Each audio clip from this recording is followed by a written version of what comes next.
Hi, I'm Police Chief Tory DeCaire. Today I'm going to be reading The One and Only Ivan. I'm going to be doing pages 182 through 212.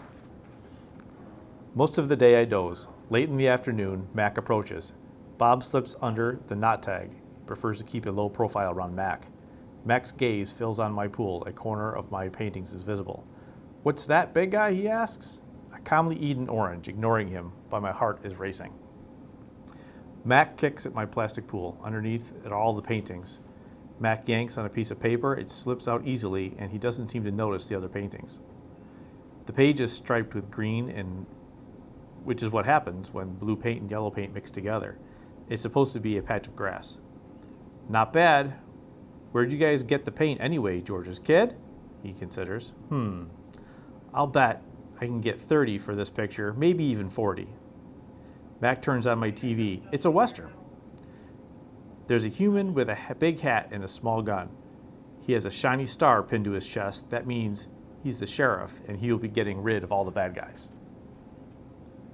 "If this sells quick, I'm getting you some more of that paint, buddy," Mac says. He walks away with my painting, Ruby's painting. For a moment, I imagine what it would feel like to be the sheriff.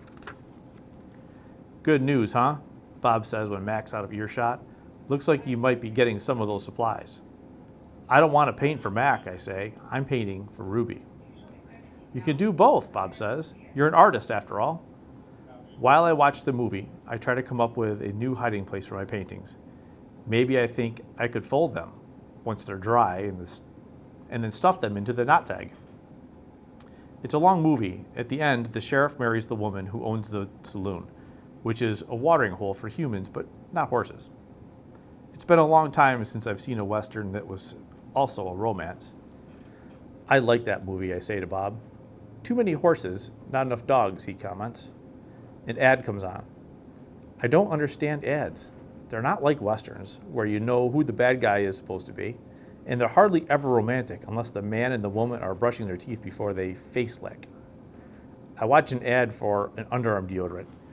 "How do you know who's who if they don't smell?" I ask Bob.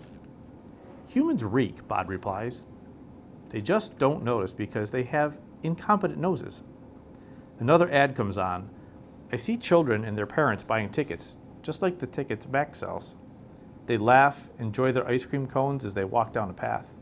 They pause to watch two sleepy-eyed cats, huge and striped, dozing in the long grass. Tigers I know because I saw them in the nature show once. Words flash on the screen, accompanied by a drawing of a red giraffe. The giraffe vanishes, and I see a human family staring at one another, the families. Elephants, old and young. They're surrounded by rocks and trees, grass, and room to wander. It's a wild cage, a zoo. I see where it begins and where it ends, the wall that says you are this and we are that, and that is how it will be. It's not a perfect place. Even in just a few fleeting seconds of my TV screen, I can see that. A perfect place would not need walls. But it's the place I need. A gaze on the elephants, and then I look over at Ruby, small and alone. Before the ad ends, I try to remember every last detail. Rocks, trees, tails, trunks. It's the picture I need to paint. It's different now when I paint. I'm not painting what I see in front of me, a banana, an apple. I'm painting what I see in my head, things that don't exist, at least not yet. I pull out knot tag stuffing. Carefully, I fill her with my paintings, hiding them so Mac won't sell them. She's large, bigger than Bob, and I have to crumple a few of them. Bob tries to settle on her for a nap. "You've killed her," he complains. "I had to," I say. "I miss your stomach," Bob admits. "It's so spacious." When Julia arrives, she notices that I've put up my paints and paper. "Wow," Julia shakes her head. "You are one serious artist, Ivan." My finger painting has sold for $40 with frame. Mac is happy. He brings me a huge pile of paper and big buckets of paint. "Get to work," he says. I paint for Mac during the day and for Ruby at night. I nap when I can. But my nighttime picture isn't quite right. It's big, that's for sure. When I place all small pieces on the floor of my cage side by side, the cement is almost completely covered. But something is still missing. Bob says I'm crazy. There's Ruby, he says, pointing with his nose. There's the zoo. There are other elephants. What's wrong with it? It needs one more thing, I say. Bob groans. You're being a temperamental artist. What could be missing? I stare at the huge expanse of colors and shapes. I don't know how to explain to Bob that it isn't done yet. I'll just have to wait, I say at last. Something will come to me, and then I'll know my painting is finally ready. During the last show of the day, Ruby seemed tired. When she stumbles, Mac reaches for the claw stick. I tense, I wait for the strike back. Ruby doesn't even flinch, she just keeps paddling along. After a while, Snickers jumps into her back. I lie in my cage with Bob in my stomach. We are watching Julia do her homework. She doesn't seem to be enjoying it, I can tell, because she is sighing more than usual. Again, for the 100th time, or maybe the 1,000th, I wonder what is missing from my painting. And for the 100th time, or maybe the 1,000th, I don't have an answer. Dad, Julie says as George passes by with a mop, can I ask you a question? May I, George corrects. Ask anyway.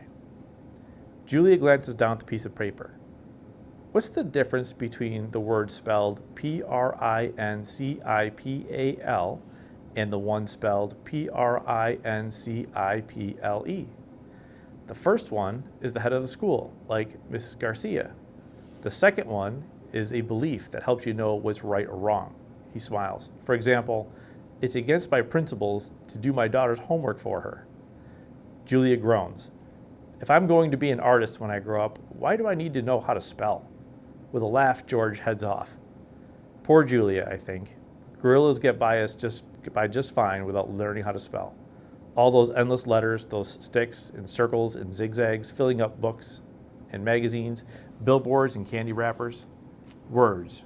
Humans love their words. I leap up. Bob goes flying straight into my pool. You know how I feel about wet feet, Bob yells. He scrambles out of the water, shaking each foot in dismay. I look out my window and billboard. I can still hear Mac's voice in my head. Come to the Exit 8 Big Top Mall and Video Arcade, home of the one and only Ivan, Mighty Silverback. I count to 12 and then I count again, just to be sure. I lay down 16 pieces of poster board, 4 down, 4 across. A perfect square. What are you up to, Bob demands. I'm guessing it doesn't involve sleep. It has to do with the billboard. That's signs a monstrosity, particularly since I'm not featured. I grab my bucket of red paint. You're not the billboard because you're in the show, I point out. Technically, I don't even live here, Bob says with a sniff. I'm homeless by choice. I know, I'm just saying. I study the billboard, then I make 2 fat lines like broom handles. Another fat line connects them. I stand back. What do you think? What is it? No, wait, let me guess. A ladder? Not a ladder. I say a letter. At least I think that's what they're called. I have to make 3 more.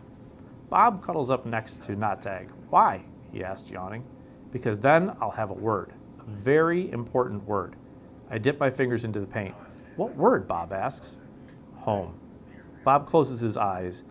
That's not so important, he says quietly. All day long, I knuckle walk circles around my cage.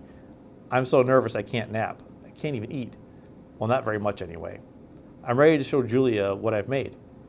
It has to be Julia. She's an artist. Surely she'll truly look at my paintings. She won't notice the smudges and the tears. She won't care if the pieces don't fit quite together. She'll see past all of that. Surely Julia will see what I've imagined. I watch Ruby trudge sullenly through the 4 o'clock show, and I wonder, what will happen if I fail? What if I can't make Julie understand? But of course I know the answer. Nothing. Nothing will happen. Ruby will remain the main attraction at the Exit 8 Big Top Mall and Video Arcade, conveniently located off I-895 with shows at 2, 4, and 7, 365 days a year, year after year. It's time to show my work. The mall is silent except for Thelma and McCall, who is practicing a new phrase, uh-oh. Julie is finishing her homework. George is sweeping outside. Mac has gone home for the night. I grab Not Tag and carefully pull out the folded papers. So many paintings, page after page, piece after piece of my giant puzzle. I found my glass and Julia glances over. Fingers trembling, I hold up one of my paintings. It's brown and green, a corner piece. Julia smiles. I display another picture and then another and another and another, each one a tiny part of the whole. Julia looks confused, but what is it? She asked. She shrugs. It doesn't matter. It's pretty, just as it is. Uh-oh, says Thelma. No, I think no. It doesn't matter. George calls out to Julia. He's done for the night. Grab your backpack, he says, and hurry, it's late. Gotta go, Ivan, Julia says. Julia doesn't understand. I have to find the right pieces. I dig through the pile. They're somewhere. They're here somewhere. I know they are. I find one, another. I tried to hold 4 of them up against the glass. Bob, I say, help me, hurry. Bob grabs paintings with his teeth and drags them to me. One by one, I shove pictures through the window crack. They crumble and tear. There are too many pieces. My puzzle is too big. Careful, Ivan, Julia says. Those might be worth millions someday. You never know. She arranges the paintings into her neat stack. I suppose Mac's going to want to sell these in the gift shop. She still doesn't understand. I drove more out of the hole and more and more. I shoved more out of the hole and more, all of them, one after another. So Ivan's been painting, has he? George says as he puts on his coat. A lot, says Julia with a laugh. A whole lot. You're not taking all those home with you, George asked. I mean, no offense to Ivan, but they're just blobs. Julia through the towering stack of paintings, they might not be blobs to Ivan. Let's leave those by the office, George suggests. Mac will want to try selling them. Although, why would anyone pay $40 for a finger painting a 2-year-old could do? I don't know. I like Ivan's work, Julia says. He put his feelings into them. He puts his hair into them, George says. Julia waves goodbye. Night, Ivan. Night, Bob. I press my nose against the glass and watch her walk away. All my work, all my planning, wasted. I look at Ruby, sleeping soundly, and suddenly I know she'll never leave the Big Top Mall. She'll be here forever, just like Stella. I can't let Ruby be another one, and only. Often, when visitors come to see me, they beat their hands against their puny chest, pretending to be me. They pound away, soundless at the wet wings of a new butterfly. The chest beating of a mad gorilla is not something you ever want to hear. Not even if you're wearing earplugs. Not even if you're 3 miles away wearing earplugs. A real chest beating sends the whole jungle running, as if the sky has broken up, as if men with guns are near. Thump. The sound, my sound, echoes through the mall. George and Julia spin around. Julia drops her backpack. George drops his keys. The pile of pictures goes flying. Thump, thump, thump. I bounce off the walls. I screech and bellow. I beat and I beat and I beat my chest. Bob hides under the knot tag, his paws over his ears. I'm angry at last. I have someone to protect. After a long while, I grow quiet. I sit. It's hard work being angry. Julia looks at me with wide, disbelieving eyes. I'm panting. I'm a little out of shape. What the heck was that? George demands. Something's really wrong, Julia says. I've never seen Ivan act this way. He seems to be calming down, thank goodness, George says. Julia shakes her head. He's still upset, Dad. Look at his eyes. My pictures are scattered all over the floor like huge autumn leaves. What a mess, George says, sighing. Wish I hadn't bothered sweeping tonight. Do you think Ivan's okay? Julie asked. Probably just a temper tantrum, George says. He reaches under his chair to retrieve a brown and red picture. Can't say I blame the guy, stuck in that tiny cage all these years. Julia starts to answer, but then freezes. She cocks her head. She stares at her feet, where my pictures lie in disarray. Dad, she whispers, come see this. I'm sure he's another Rembrandt, George says. Let's pick these up and get going, Jules. I'm exhausted. Dad, she says again. Look, seriously. George follows her gaze. I see blobs, many, many blobs, along with the occasional swirl. Please, can we go home now? That's an H, Dad. Julia kneels down, straightening one picture, then another. That's an H, and here. She grabs more pictures. Put this one here, and I don't know, maybe that one. You have an E. George rubs his eyes. I hold my breath. Julia is running now. She picks up one picture, sets down another. It's like a puzzle, Dad. This is something. It's a word, maybe words, and a picture of something, a giant picture. Jules, George says, this is crazy. But he's looking at the floor too, wondering from picture to picture and scratching his head. H, Julia says, E-O. Ho? Julia chews her lips. H-E-O. And that looks a lot like an I. Heoli? George writes in the errors and figures I-E-O-H? Not the letter, the actual I. And that's a foot, or maybe a tree. And a trunk.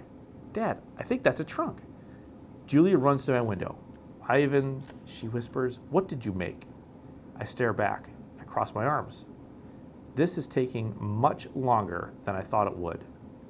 Humans. Sometimes they make chimps look smart. I hope you enjoy the rest of the book.